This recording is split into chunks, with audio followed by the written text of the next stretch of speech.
Assalamualaikum warahmatullahi wabarakatuh.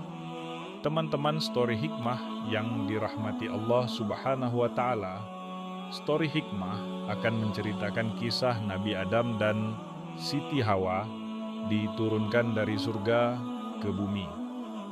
Sebelum masuk ke cerita, jangan lupa klik like, comment, and share. Kemudian, klik tombol subscribe agar channel ini terus berkembang dan memberikan manfaat terhadap banyak orang. Bunyikan tombol notifikasi lonceng agar tidak ketinggalan informasi terbaru dari Story Hikmah. Ketika Nabi Adam menginjakan kaki di bumi, dunia terbuka dengan segala ketakjuban dan tantangannya. Tidak ada lagi keabadian yang mengelilinginya, hanya tanah yang asing, langit yang luas, dan kesunyian yang menyelimuti. Ia bukan lagi penghuni surga, tetapi peletak awal bagi kehidupan manusia. Pemimpin pertama yang akan membentuk sejarah umatnya. Adam mulai belajar. Ia menatap matahari yang terbit dan terbenam, merasakan angin yang berembus, mendengar gemuruh hujan yang turun membasahi bumi. Segala sesuatu adalah pelajaran, setiap langkah adalah ujian, dan setiap detik adalah perjalanan mencari makna. Di bumi ia harus mencari makan sendiri, tidak seperti di surga yang semua sudah tersedia. Namun, ia tidak sendiri. Di tempat lain, Hawa juga memulai perjalanannya. Kedua insan itu, yang pernah berbagi keindahan surga, kini harus berjuang di bumi yang penuh tantangan. Mereka terpisah oleh jarak, tetapi hati mereka tetap terhubung dalam doa dan harapan. Sebelum Nabi Adam turun ke bumi, Allah Subhanahu wa Ta'ala memberikan beberapa bekal penting agar dapat menjalani kehidupan di bumi. Salah satu bekal utama yang diberikan adalah ilmu dan petunjuk. Dalam Quran Surah Al-Baqarah ayat 38, Allah berfirman, "Turunlah kamu semua dari surga. Lalu, jika benar-benar datang petunjukku kepadamu, siapa saja yang mengikuti petunjukku, tidak ada rasa takut yang menimpa mereka, dan mereka pun tidak bersedih hati." Selain itu, beberapa riwayat menyebutkan bahwa Allah memberikan kemampuan bertahan hidup, termasuk pengetahuan tentang bercocok tanam dan berburu. Nabi Adam juga diajarkan nama-nama benda sebagaimana disebutkan dalam Quran Surah Al-Baqarah ayat 31, yang menunjukkan bahwa ia diberikan kecerdasan dan pemahaman untuk mengenali dunia sekitarnya. Dan dia ajarkan kepada Adam nama-nama benda. Semuanya kemudian dia perlihatkan kepada para malaikat seraya berfirman, "Sebutkan kepadaku nama semua benda ini, jika kamu yang benar." Hawa terdampar di suatu tempat yang sunyi, merasakan kehampaan lebih dari sekadar kesendirian. Angin berdesir membisikkan kerinduannya, sementara langkah kakinya mencari jejak yang pernah berjalan bersamanya. Hari berganti menjadi bulan dan bulan menjadi tahun.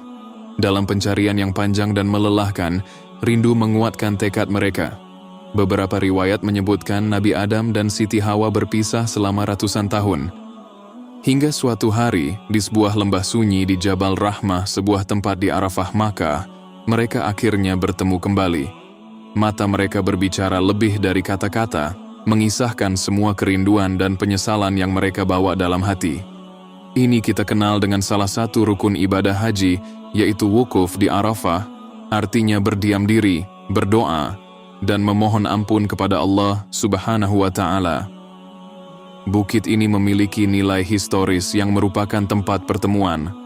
Kembali Nabi Adam dan Siti Hawa setelah bertahun-tahun terpisah.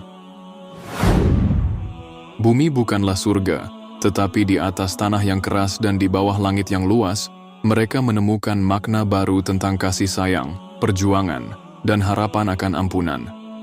Pertemuan Nabi Adam dan Siti Hawa bukanlah sekadar bersatunya dua insan, tetapi merupakan awal kehidupan manusia di bumi.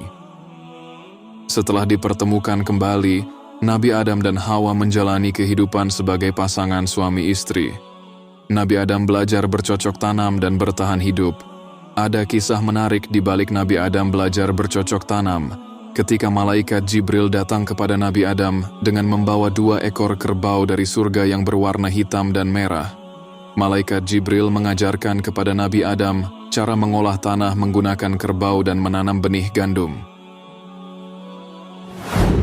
Pada saat Nabi Adam memukul kerbau dengan pecut agar bergerak, kerbau tersebut berbicara, "Betapa lembutnya Allah kepadamu, karena Dia tidak memukulmu saat engkau membangkang kepadanya." Mendengarkan ucapan kerbau itu, Nabi Adam menangis dan menyadari bahwa setiap makhluk hidup di bumi memiliki peran dalam kehidupannya. Setelah kejadian tersebut, Allah memerintahkan malaikat Jibril untuk mengusap lisan binatang agar mereka tidak berbicara seperti sebelumnya. Sementara itu, Siti Hawa mendukungnya dalam membangun kehidupan baru. Dari mereka lahir keturunan pertama manusia, yakni sepasang bayi kembar laki-laki dan perempuan, yang kemudian ini merupakan awal berkembang menjadi umat manusia di berbagai penjuru dunia. Nabi Adam juga menjalankan tugasnya sebagai nabi pertama, mengajarkan tauhid dan nilai-nilai kehidupan kepada anak-anaknya. Ia mengajarkan pentingnya beribadah kepada Allah, bekerja keras, dan hidup dengan penuh kesabaran serta keikhlasan. Kehidupan mereka di bumi penuh dengan ujian, tetapi juga menjadi awal dari sejarah panjang umat manusia. Wallahu a'lam bishawab.